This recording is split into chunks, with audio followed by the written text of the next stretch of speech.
Allez, objet tout déverrouillé. Vous cliquez avec la flèche noire à côté et maintenant on va... on va même pas verrouiller le texte, il n'y a pas de problème. Donc en tout cas, les choses sont accessibles avec la flèche blanche plus. Si c'est pas accessible avec la flèche noire, c'est parce que c'est dans un groupe. Voilà, c'est accessible, pas de problème. Vous avez la case de fond à l'avant-plan dans la palette des outils pour modifier le fond. Bien, toutes les couleurs que vous avez là, dans le nuancier, sont des couleurs imprimables. Elles sont ternes, parce que l'impression, c'est terne. On ne parle pas d'une impression jet d'encre, qui peut avoir éventuellement des couleurs vives. Mais une impression chez un imprimeur, c'est généralement terne, parce que les encres ne sont pas chères et la gamme couleur n'est pas très grande, n'est pas très étendue. On va ici, pour la première fois, créer une couleur spéciale vive. Vous allez dans le menu de la palette nuancier, demander nouvelle nuance.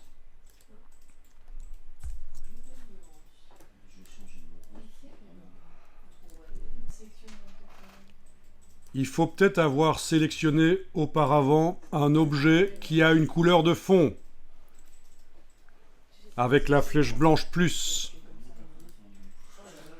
Un objet qui a une couleur de fond. Parce que c'est vrai que si vous n'avez rien dans la case ici, l'option nouvelle nuance ne sera pas accessible. Là, j'ai même cliqué avec la flèche blanche plus à côté, l'objet n'est plus sélectionné, mais sa couleur est restée là. Et donc, dans le nuancier, vous avez accès par le menu à nouvelle nuance. On ne va pas créer une couleur sur base des encres de l'imprimeur cyan, magenta, jaune, noir. On va la faire en RVB, c'est donc du mélange de lumière. RVB. Et vous allez créer une couleur vive. Donc ça peut être du rose vif ou du vert vif. Voilà, on a du vert vif. Donc quand on doit faire des choses destinées à être affichées sur un écran et qu'on a besoin de couleurs acidulées, genre manga ou des choses comme ça, pourquoi pas? Donc j'ai mis 0 de lumière rouge, 255 de lumière verte, autrement dit 100%, et 0 de lumière bleue. On clique sur OK, et la couleur est là, et on peut l'utiliser sur une forme, la déplacer sur une forme, voire même sur le mot, sur une lettre. Bien, mais c'est pas vraiment la couleur que vous avez choisie. Je vais recommencer le processus ici. Je fais une nouvelle nuance en RVB. Je vais faire le maximum de rouge et de bleu, mais le minimum de vert. J'obtiens un rose très vif. Et là, on vous met un petit point d'exclamation. On vous dit, tiens, si vous imprimez ça, ça va devenir terne comme ça. Ça va être moins vif. OK. Le voilà. Et je récupère pas mon rose vif. Ben oui. Donc, où est le problème? Eh bien, là, je vais enfoncer la touche F une fois, deux fois, pour voir la fenêtre de Illustrator. Ceux qui sont sur PC ne devront pas nécessairement faire ça, mais moi, j'étais plein écran sur le Mac, et je suis sorti du mode plein écran, et maintenant, j'ai le nom du fichier ici. Et on voit qu'on est dans un fichier pour l'impression. Donc, ce qu'on peut faire, c'est dire que le fichier n'est pas pour l'impression. Et moi, je conseille de faire ça systématiquement dans Illustrator avant tout travail. On demande édition.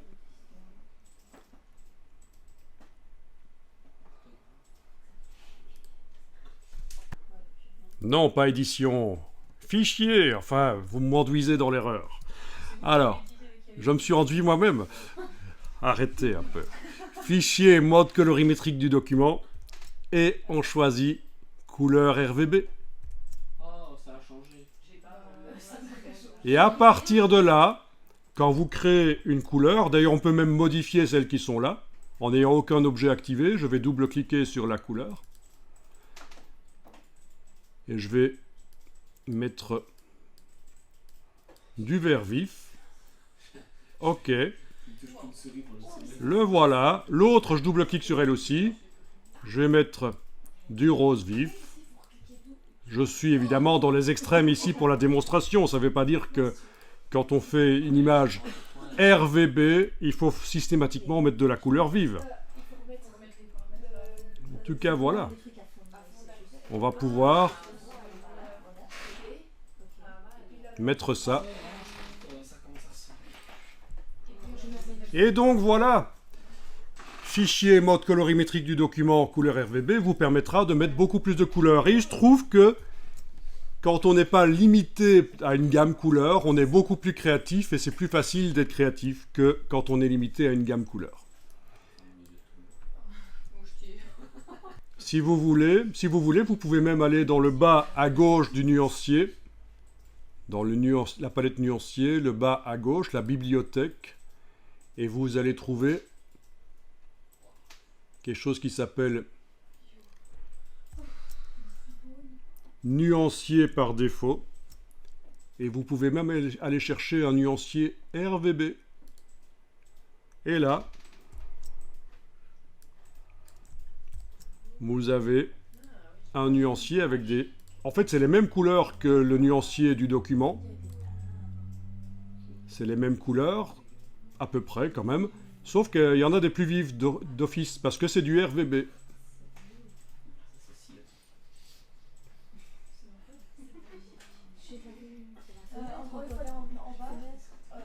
En bas à gauche du nuancier du document. Nuancier par défaut, RVB de base. Et voilà, il est là. Ça peut aider. Maintenant, on peut aussi ne pas l'utiliser et faire ses propres couleurs RVB par le nuancier, comme on a vu. Nouvelle nuance. Enregistrer le document.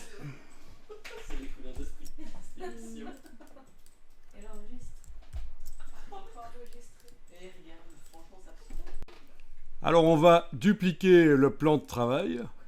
Vous allez prendre l'outil plan de travail. Il faut zoomer en arrière pour avoir la place pour le dupliquer, bien sûr. Si vous êtes le nez dessus, ça ne va pas être facile.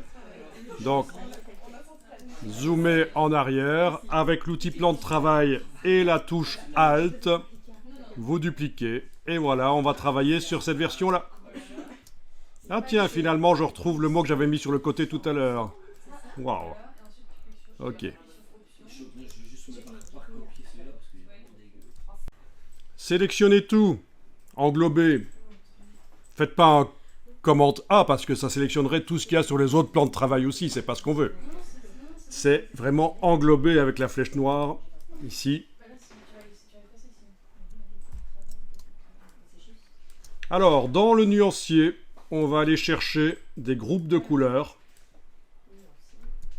Vous allez dans le nuancier du document. En bas à gauche du nuancier, sur la bibliothèque, vous allez dans... Eh bien, il y a plusieurs groupes de couleurs qui sont proposés. Festivités, métaux, minéral, pas motif, ça c'est autre chose. Vous allez, par exemple, aller sur Festivités.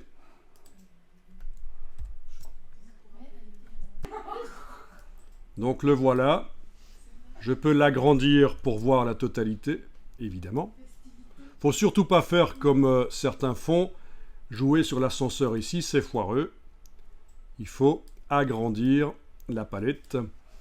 Et alors, on peut même passer aux autres palettes avec des groupes de couleurs, avec le petit dossier là. C'est des groupes de couleurs.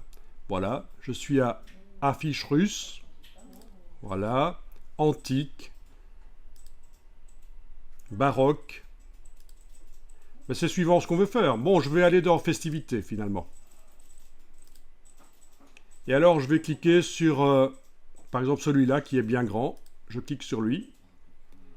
Il arrive dans le nuancier. Je vais cliquer sur celui-là aussi. Il arrive dans le nuancier. Bon, on va faire avec ces deux-là. Ah ben tiens, c'est quasiment le même au-dessus, mais c'est pas grave. On va faire avec ces deux-là. Oh, vous pouvez même cliquer sur un autre qui a moins de couleurs éventuellement. ou sur un autre. Voilà. Ok. Alors, des groupes de couleurs comme ça, on en trouve plein sur le web, des harmonies de couleurs. Il y en a plein qui sont disponibles au téléchargement. Vous en avez quelques-uns qui sont proposés là.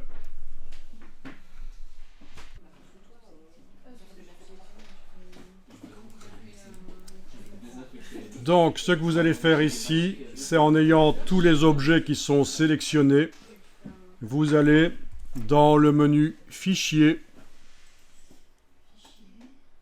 Non, excusez-moi. Vous m'avez enduit dans l'erreur encore une fois. Édition, modifier les couleurs. Vous avez bien toutes vos formes qui sont sélectionnées. Édition, modifier les couleurs et vous allez dans redéfinir les couleurs de l'illustration. Le panneau qui s'ouvre là, vous n'allez pas l'utiliser tel quel, vous allez cliquer sur Options avancées. Voilà. Vous avez deux parties, la partie modifiée, la partie attribuée. Vous êtes dans la partie attribuée. Vous retrouvez ici les couleurs que vous avez ajoutées. Voilà, Carnaval par exemple, c'est celle-là. Nouvel An, c'est celle-là. Voilà. Vous cliquez sur un des groupes couleurs et il devrait apparaître là.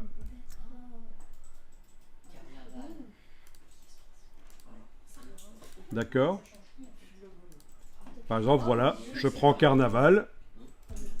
Ensuite, derrière, vous voyez les couleurs qui s'appliquent. Vous les avez vues? Parfait.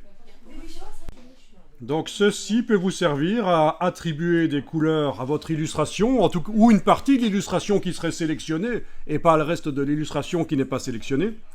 Et vous allez pouvoir faire différents tests. Donc, vous allez pouvoir cliquer, par exemple, là-dessus pour échanger les couleurs sur les formes.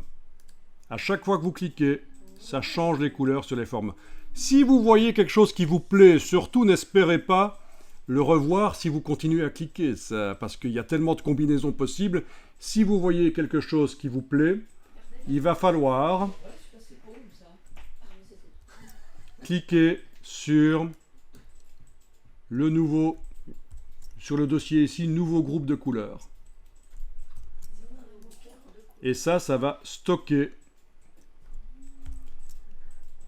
Ensuite, vous pouvez continuer à cliquer pour échanger les couleurs. Voilà, je trouve ça chouette aussi, je clique sur le dossier.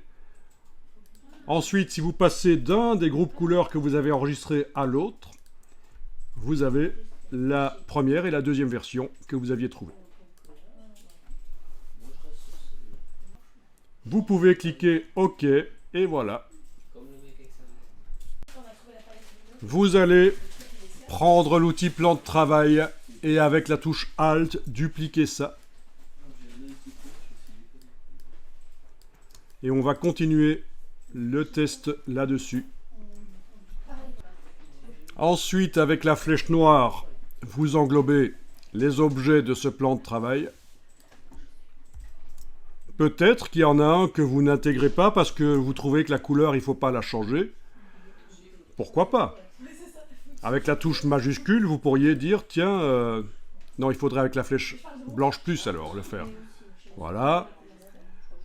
Avec la flèche blanche plus, touche Shift, je peux dire, tiens, celui-là ne va pas être modifié. Il doit rester de cette couleur-là. Voilà. Ou celui-là ne doit pas être modifié, il doit rester de cette couleur-là. Pourquoi pas? Voilà, le vert et le jaune, voilà, je vais les laisser pareil, mais je vais jouer uniquement sur le reste qui est sélectionné. Et je vais utiliser la flèche blanche plus parce que j'ai des... La flèche noire sélectionne plusieurs formes en même temps à cause des groupes. Vous allez dans Édition, modifier les couleurs, redéfinir les couleurs de l'illustration. C'est comme tout à l'heure. Cette fois-ci, oui, on clique à nouveau sur Options avancées, ce sera mieux. Voilà. On est toujours dans Attribuer. Cette fois-ci, on va utiliser la deuxième icône qui va modifier de manière aléatoire la saturation et la luminosité, c'est ce qui est indiqué là. Donc, si vous cliquez là-dessus, les couleurs restent les mêmes, mais la saturation et la luminosité sont modifiées. Et à un certain moment, si vous avez un truc qui vous plaît super bien, vous cliquez sur l'icône du groupe pour vous souvenir de ça. Je continue à cliquer sur la modification aléatoire de la luminosité et de la saturation. Donc là, on est d'accord par rapport à tout à l'heure. Les couleurs restent les mêmes, c'est juste leur saturation et leur luminosité qui changent. Voilà.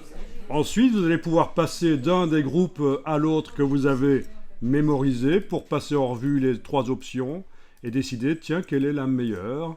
Et je me dis, ah, avec le vert, comme ça. Qu'est-ce que c'est joli!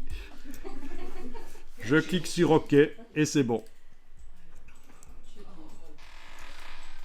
Voilà, on est passé de la version du dessus à la version du dessous. Enregistrer le document.